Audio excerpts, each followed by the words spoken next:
Opens lines for queen and bishop development, immediately contesting the center and seizing space.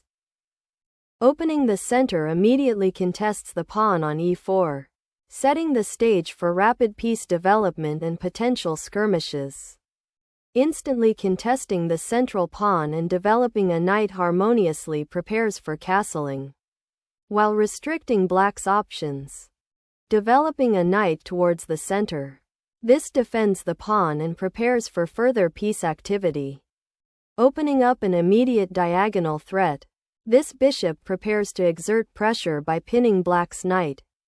Challenging the bishop's placement directly asks if this piece truly belongs on the queenside so early, preserving the bishop's long diagonal influence, while maintaining a flexible pawn structure against black's queenside ambitions. Sets up a patient positional struggle, solidifying the center and preparing for a queenside pawn advance. This move thoughtfully strengthens black's pawn structure against the encroaching bishop, sacrificing tempo for a potentially better pawn structure and initiative in the ensuing exchange. Capturing the bishop with the b-pawn opens the b-file for your rook and frees your queenside pawns, but weakens your king's pawn shield. Immediately opening the center. White challenges black's pawn structure while creating immediate attacking possibilities on the d-file. Embracing the pawn structure shift. Black recaptures, opening a diagonal for their queen and intending to utilize the semi-open b-file for potential counterplay, although it does leave their kingside pawn structure somewhat exposed. Reclaiming the pawn with the knight immediately challenges black's central structure, forcing a decision about whether to defend the e-pawn or continue development. And importantly, opens the d-file for future pressure. Asserting central presence, black immediately challenges white's knight, aiming to disrupt its influence and potentially gain a tempo to develop their own pieces, while also seeking to liberate their queenside pawns from their current passive structure and contest the open d-file. Re-establishing piece harmony after a material exchange. This knight repositions to a more active square, eyeing potential central pressure and preparing for rapid development. Developing the bishop to a more active diagonal addresses the cramped queenside pawns and prepares for potential kingside pressure, while also eyeing the center. Securing the monarch in the center now prioritizes safety and prepares for active piece play. A prudent decision after black's pawn structure became somewhat compromised on the queenside. Developing the knight to its natural outpost and preparing to castle safeguards the king and aims to increase pressure on the d4 pawn. Re-establishing piece tension after the capture sequence. This knight repositions to control central squares and prepare for further pawn advances, potentially targeting the now weakened queenside pawn structure. Developing the bishop to e7 completes black's minor piece mobilization, preparing for castling and solidifying the pawn structure around the king. This quiet, logical step emphasizes harmonious piece placement over immediate tactical skirmishes. Preparing to activate the rook on the e-file aims to challenge black's pawn structure and potentially create attacking chances against the king. Safeguarding the monarch becomes the paramount concern, as the castled king tucks away behind a newly formed pawn shield, preparing for the positional battles ahead. A principled pin is established, aiming to disrupt black's kingside harmony and potentially exploit the doubled c-pawns if pressure is maintained. Reclaiming the central e-file after white's knight retreated is a logical step, preparing to contest this crucial open path and simultaneously supporting the potential advance of the d-pawn. This placement also bolsters the king's defense, tucking the rook behind the centralized king and offering an escape square on e7 if needed, while also freeing the bishop on f8 for potential development or influence. White aims to activate the queen. targeting the now doubled c-pawns while simultaneously preparing to potentially harass black's king. Later, this repositioning of the queen from its previous passive role on d1 now exerts pressure on the c-pawn structure, forcing black to be mindful of potential weaknesses. The idea behind this queen shift is to increase white's central influence and create more dynamic possibilities, moving away from the relatively static position that had developed. Consider the interplay of forces. The queen now stands ready to join an attack, and white seeks to exploit the slightly compromised pawn formation on black's queenside. Look at the diagonal the queen now controls. It connects with the knight on f3 and eyes squares like e7, hinting at future tactical themes. Challenging the bishop's aggressive placement immediately addresses the underlying tension, preventing white's pieces from becoming too entrenched and opening avenues for counterplay. Repositioning the bishop from the active diagonal to guard the king and prepare for potential pawn advances on the kingside is a sound, if somewhat passive, maneuver, aiming to solidify white's structure before engaging further in the center. Developing the dark squared bishop to f8 might seem like a patient maneuver, a quiet repositioning rather than an immediate counterstrike, but it subtly prepares for a crucial queenside expansion and aims to solidify black's defensive structure by bringing the bishop to a more active square where it can potentially support pawn breaks or participate in a kingside defense if needed. Injecting presence onto the open d-file. This action aims to galvanize white's central control, potentially preparing for a future pawn thrust or bolstering the knight's influence, while simultaneously eyeing the queenside for any developing weaknesses. Reallocating the rook to the e-file, perhaps envisioning future doubled attackers or a repositioning to support pawn advances, subtly alters the board's landscape, though it concedes some initiative and potentially leaves the king's pawn shield slightly less robust. Unleashing the knight to the outpost at d5 immediately challenges black's central pawn structure, and eyes the d6 square with renewed pressure. This aggressive maneuver forces a critical decision from black, potentially leading to a more open position where white's pieces can become more active. The threat of doubling pawns on the c-file or creating a passed pawn if black isn't careful is palpable. A bold recapture, seeking to untangle white's knight and disrupt the pawn structure, though it potentially opens up the d-file for white's rook. Opening the central d-file with a pawn push, white immediately forces black to decide whether to reinforce the d5 pawn or allow its further advance, potentially creating a passed pawn and disrupting black's pawn structure, while simultaneously challenging the very pawn that black just captured on. Trading the rook off here immediately loosens black's central control and offers white a clear path to activate their remaining rook. Consider the implications for future pawn pushes and the eventual dominance of the d-file. Re-establishing the rook on the open file immediately puts pressure on black's weakened pawn structure, particularly the c5 pawn and potential targets along the third rank should white's pieces mobilize.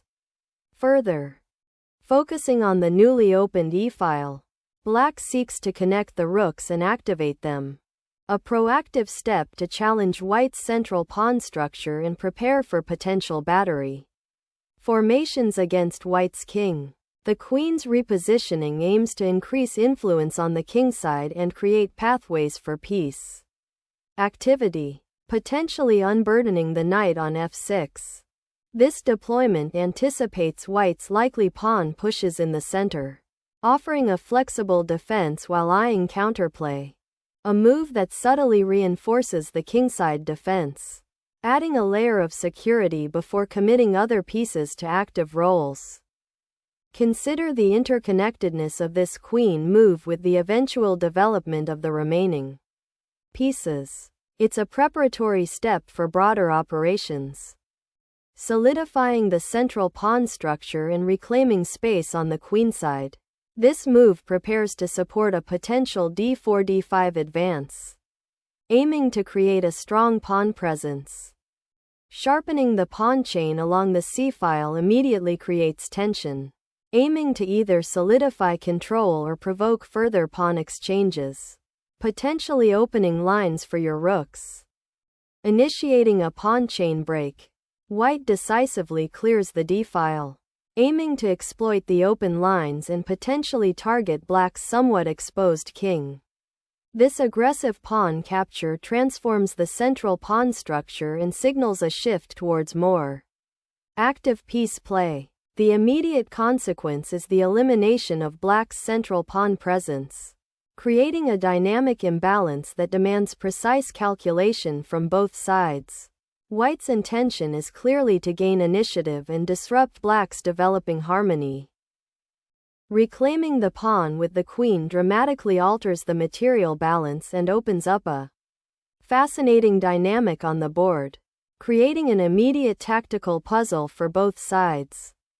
The queen now retreats, centralizing her influence and preparing to potentially exploit weaknesses on the queenside.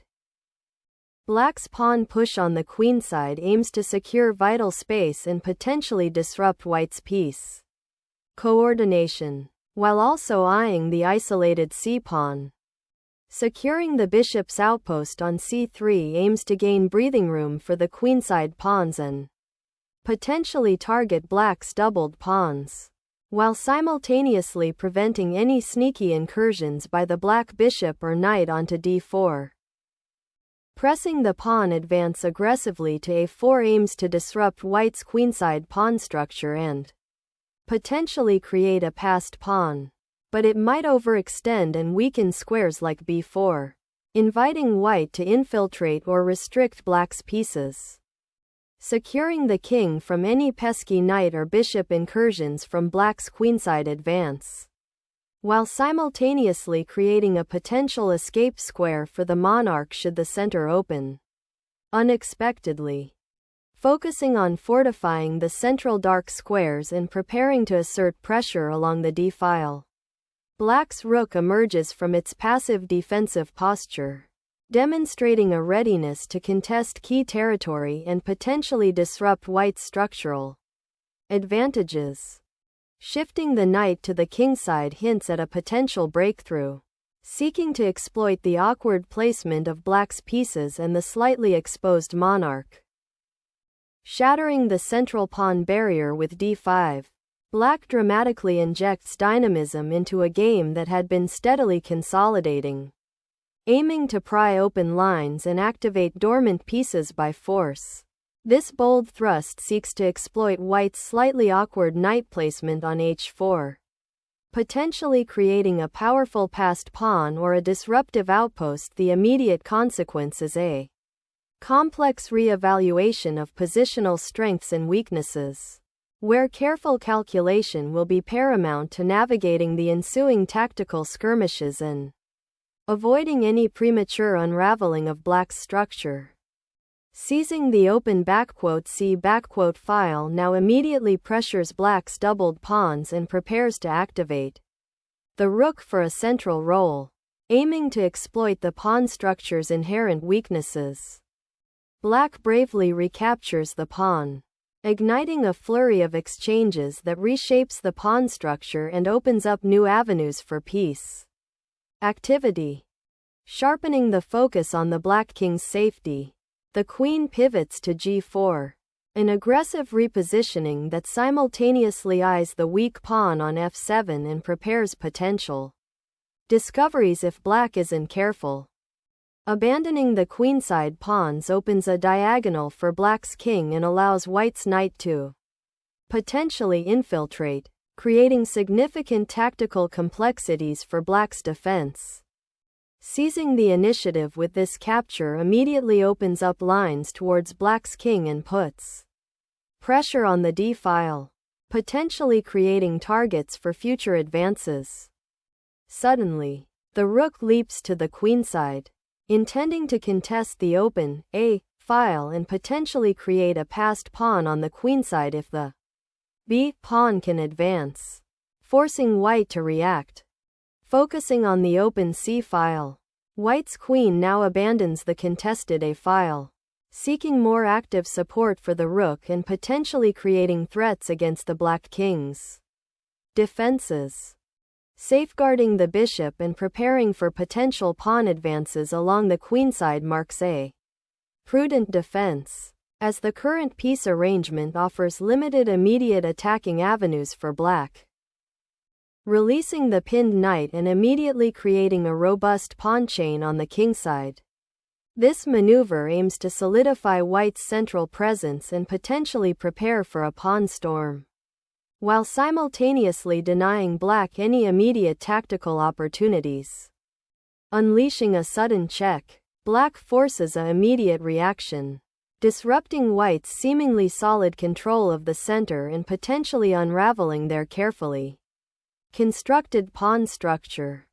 Regaining initiative, the rook retreats, preserving its defensive posture and preparing for a potential regrouping that might leverage the open files if black overextends on the queenside. Sensing a tactical opportunity, black has bravely steered the queens into a wild dance, sacrificing a pawn for what appears to be an onslaught against white's exposed monarch, potentially disrupting any comfortable endgame transition. Suddenly, a bold gambit emerges, seeking to pry open the king's defenses by offering a pawn sacrifice and aiming to seize control of the now active F file. A strategic pivot is attempted, seeking to untangle the queen from its current passive post and potentially activate it on the king's side, but the underlying positional issues, particularly the cramped dark squares and white's control of the central files, remain significant challenges. A strategic decision to simplify, aiming for an endgame where material is equal but black's pawn structure remains somewhat compromised after the earlier exchange, potentially creating imbalances to exploit. The position has simplified considerably, with white having just forced a queen exchange. Now, entering this rook endgame, black's primary concern is the active nature of white's remaining pieces, particularly the lone king after the upcoming queen sacrifice that white clearly envisioned when pushing the pawn on the queenside.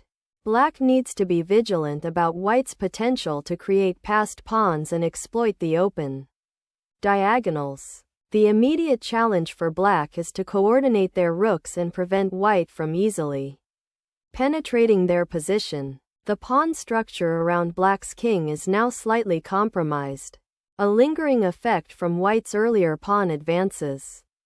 Navigating the transition to an endgame. This redeployment of the rook to the semi-open D file intensifies the pressure on black's potentially vulnerable pawns and aims to secure control of this crucial corridor.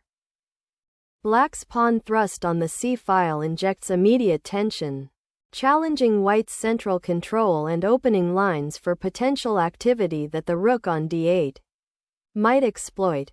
Instantly recognizing the newly opened C file as a potential highway for the black rook, the knight lunges to F5, a bold preemptive strike designed to disrupt the enemy's nascent initiative and reinforce the central pawn structure. Unlocking a vital diagonal, this timely check forces the opponent's bishop out of its cozy defensive post, potentially exposing the monarch to further pressure and disrupting white's carefully constructed pawn shield. Protecting the king is paramount, and this maneuver artfully sidesteps the immediate check while creating a defensive screen with the pawn, offering a much-needed breathing room and setting the stage for potential counterplay on the king's side.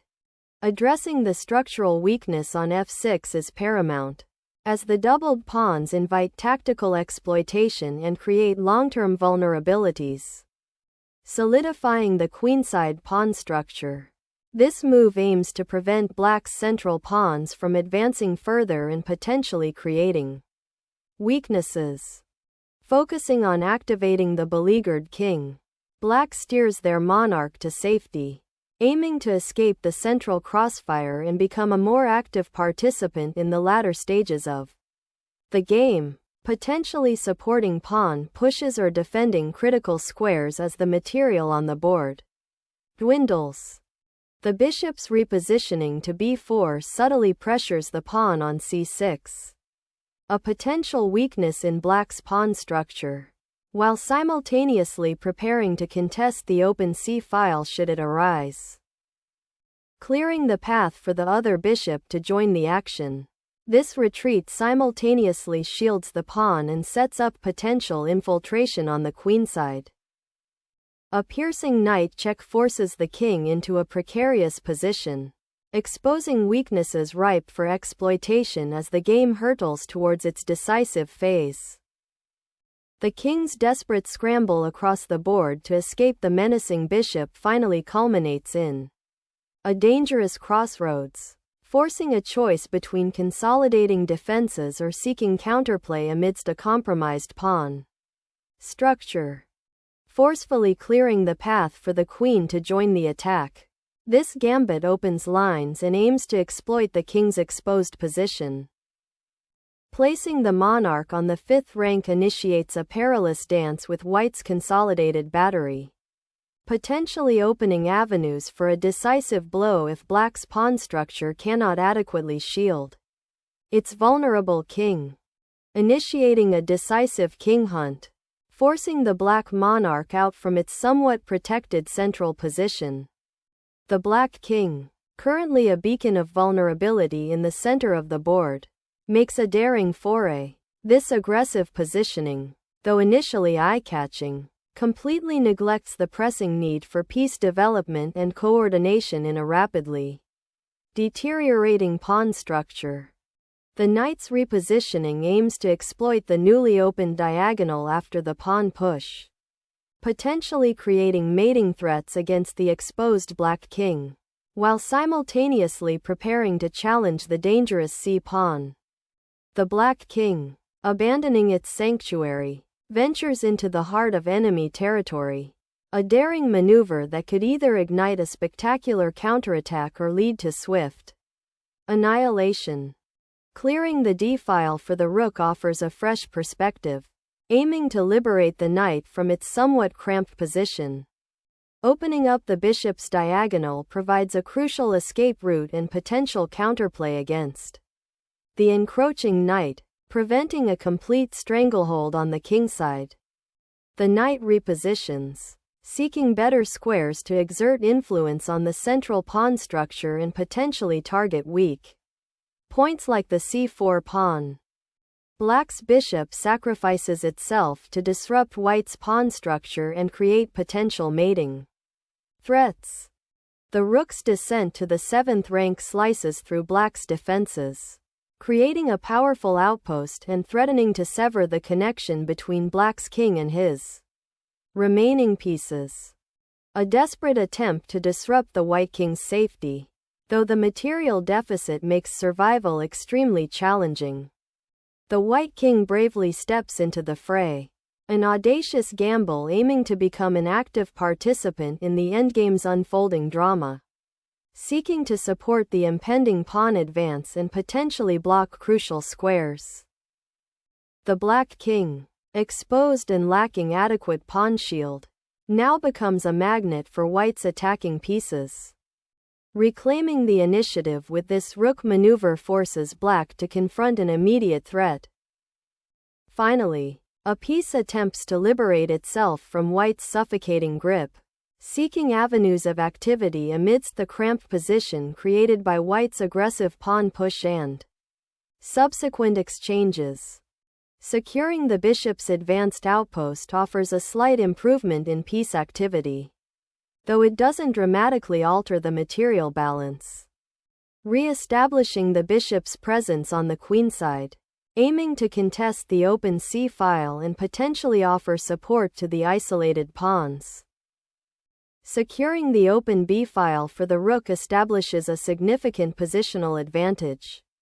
threatening to infiltrate black's territory and exploit the weakened structure. Seeking to neutralize the advanced rook and solidify pawn structure, black repositions the rook to the second rank, eyeing the weakened c4 pawn and potentially supporting a future advance of the c-pawn. Cleverly exploiting the weakened dark squares around black's king, this bishop repositions to a square where it can coordinate with the rook for a potential kingside assault, aiming to exploit the pawn structure and open lines. The bishop now aims to disrupt white's plans on the queenside, potentially eyeing the pawn on a3 and forcing further consideration of how to defend the queenside structure, while also offering a pathway to potentially activate the rook on d2 later.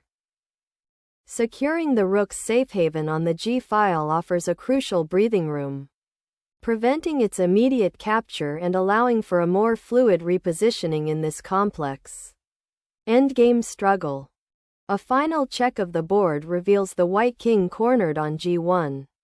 But the bishop pair on a5 and g7 creates a daunting attacking force that leaves black with few safe havens, reactivating the king's role as a fighting piece. This repositions the monarch from the vulnerable edge toward the center, potentially supporting pawn pushes or engaging in the impending endgame skirmishes with greater influence, unleashing a desperate raid on the king's flank. This maneuver sacrifices a piece to force further complications, hoping to destabilize white's solid structure and perhaps create a passed pawn or disrupt the white king's safety. The king bravely steps into the arena, seeking active participation and preparing to shepherd its remaining soldiers. Sacrificing the rook here, though it appears to capture a piece, overlooks the immediate danger to black's king. White's rook on the 7th rank is now poised to skewer the black king and pawn, creating an unstoppable mating net. The rook aggressively occupies the 7th rank, threatening to dismantle black's remaining pawns. The bishop swoops in, a well-timed check forcing the white king out of its defensive shell and opening up new avenues for attack. A desperate attempt to shuffle the monarch to safety. But the king's journey through the chaotic center is far from over, with powerful opposing pieces lurking on open diagonals and files, threatening further disruption and potential mating patterns. Sacrificing the bishop here is a desperate attempt to create a passed pawn, but it opens lines that will ultimately lead to black's king's demise. A strategic retreat, repositioning the knight to eye potential weaknesses on the queenside while preparing to contest the open files. Sacrificing the bishop offers a glimmer of hope, trying to disrupt white's otherwise solid structure and potentially open lines towards the king if white is careless. Faced with an unavoidable exchange to simplify into a drawn endgame, black's king is now exposed on the f-file due to white's last pawn capture, a consequence of the previous pawn storm and now an open avenue for white's remaining pieces to exploit. The game transitions into an exchange where black sacrifices a bishop for the rook, aiming to simplify and potentially create a passed pawn with the remaining minor piece against a lone rook. A critical decision to alter the endgame's complexion. The exposed king now faces a direct threat from the unleashed queen, forcing immediate defensive maneuvering. The black rook, finally unleashed, sweeps across the open file, forcing the white king out of its relatively safe haven, setting the stage for a desperate defensive struggle as the material imbalance starts to tell. Pawns are suddenly marching forward, potentially creating a passed pawn if white can support it, while black's king remains exposed, making it crucial to shield it from further threats. Capturing the rook on a5 presents a fascinating choice. It simplifies the position significantly, but also initiates a complex endgame where the pawn structure and the remaining active pieces will dictate the outcome. White's king is still somewhat exposed, and black must carefully consider if this exchange truly benefits their long-term prospects given the potential for white's knight to become a powerful force in the center. Reinforcing the d-file offers a crucial defensive posture, aiming to restrict black's bishops and potentially launch a counterattack if any of black's pieces become overextended or isolated on the queenside. Now that the rooks have been traded and the dust has settled, black needs to re-evaluate their defensive setup. The knight is no longer a direct threat, opening up possibilities for pieces to redeploy. Controlling the open c-file is paramount in this endgame, and placing the rook there directly addresses that priority, creating immediate counterplay and a more solid structure against white's invading forces. Expanding onto the queenside with this pawn offers a subtle initiative, seeking to dislodge black's entrenched bishop and potentially open lines for your rook. The bishop finds a new outpost, aiming to disrupt white's queenside pawn structure by creating tactical threats against the rook, and potentially creating passed pawns on the queenside if it can remain active. Pushing the pawn forward here aims to solidify the queenside pawn structure and potentially create a passed pawn if black isn't careful, while also restricting the bishop's diagonal. Seizing the initiative, black boldly ventures toward the enemy king, transforming a previously passive piece into a potent attacker by venturing into the pawn structure. With the monarch, pushing the pawn forward to a6 directly challenges black's rook and forces a decision, potentially opening the door for a decisive pawn breakthrough. Seizing the open file with the rook after the king's forced journey opens up a direct assault, aiming to cut off escape routes. Unlocking the a-file for the rook is a primary objective now, potentially forcing weaknesses or creating decisive threats against the isolated pawns. The black rook bravely ventures to the queenside, aiming to contest the open a-file and potentially disrupt white's passed pawn's advance, even though its isolation on that wing leaves it vulnerable. Clearing the 5th rank for your rook to penetrate the enemy's queenside. This maneuver aims to exploit black's scattered pawns and create mating threats. The bishop's repositioning to e8 aims to prepare for the pawn push f6, which would solidify the king's shelter. Seizing the open file with the rook dramatically alters the immediate pawn structure and opens up possibilities for immediate pressure on black's remaining pawns. Securing that bishop on the long diagonal offers a vital counter threat, preventing the white rook from dominating the a-file and potentially preparing a sneaky advance for the king's support. The white rook aggressively swarms onto the 5th rank, aiming to exploit the open file and pressure the isolated black pawn on a6. The rook's repositioning to the b4 square aims to create a more active defense, potentially eyeing lines for counterplay or to prepare for further pawn advances on the queenside, though it also leaves the king somewhat exposed.